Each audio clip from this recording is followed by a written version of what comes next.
تو کیا کوئی بتا سکتا ہے کہ حضور کیا کچھ عطا فرمائیں گے؟ اب کیا کچھ عطا فرمائیں گے اس کو سمجھنے کے لیے 7ویں حدیث پیش کر رہا ہوں. یہ تو تسی سبحان اللہ آکھنا ہے جی، وہ سمجھ آندی پئی کہ نہیں جی؟ 7ویں حدیث پیش کر رہا ہوں، 7ویں حدیث پیش کر رہا ہوں.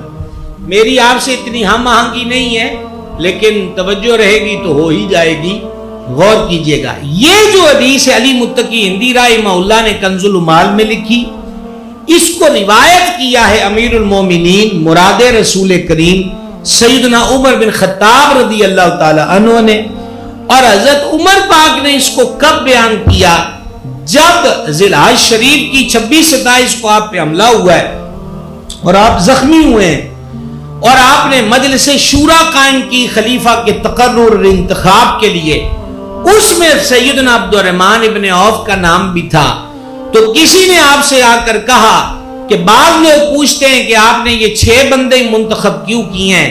تو حضرت عمر پاک نے فرمایا سرانا رکھو. تکیہ رکھا گیا، سرکار عمر پاک نے ٹیک لگائی کیونکہ گہرا گھاؤ تھا. فرمایا یہ عبد الرحمن ابن عوف کے بارے میں کیا کہتے ہیں؟ حضور پر نور علیہ الصلوۃ والسلام ایک دن سیدہ طیبہ طاہرہ زکیہ مخدومہ کریمہ ساجدہ راکعہ ولیہ صابرہ حضرت سیداتنا بطول زہرا صلی اللہ تعالی علی ابیہا و علیہ وبارک وسلم کے گھر تشریف لائے.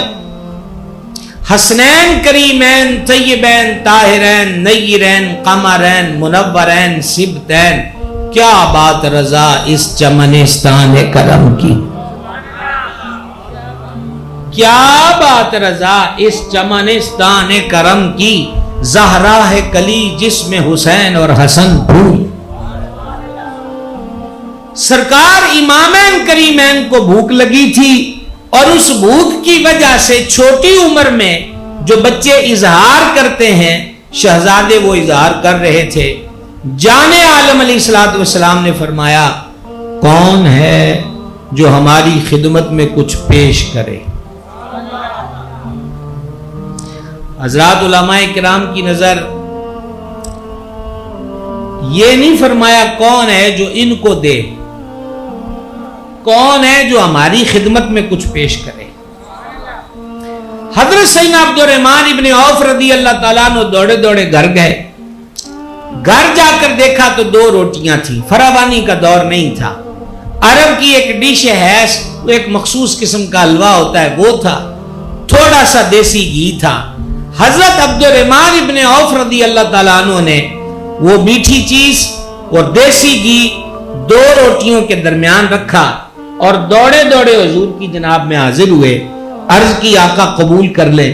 سرکار نے قبول فرما کر حسنین کریمین کو عطا کر دی. اور اب سنیے وہ جو 6ٹھی حدیث تھی کہ جس نے میرے اہل بیت سے نیکی کی اس کو صلہ میں دوں گا.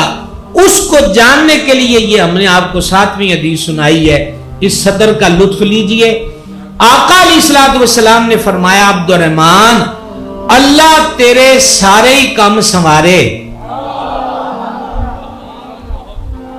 اللہ تیرے سارے کام سنوارے، اللہ تیرے سارے کام سنوارے. ابھی آپ وہاں پہنچنا نہیں چاہتے جہاں ہم پہنچے ہوئے ہیں، اور ہم وہ پہنچے ہوئے نہیں ہیں جو پہنچے ہوئے ہوتے ہیں. کہتے ہیں نا یہ حضرت بڑے پہنچے ہوئے ہیں، ہم وہ نہیں ہیں. ہم تو در حضور پر حاضر ہیں اس لطف کو پانے کے لیے. فرمایا اللہ تیرے دنیا دے سارے کام سنوارے. 4تھی مرتبہ یہ جملہ میں نے اس لیے کہا کہ کاش میں آپ کو سمجھا سکوں. یہ میری دعا نہیں ہے،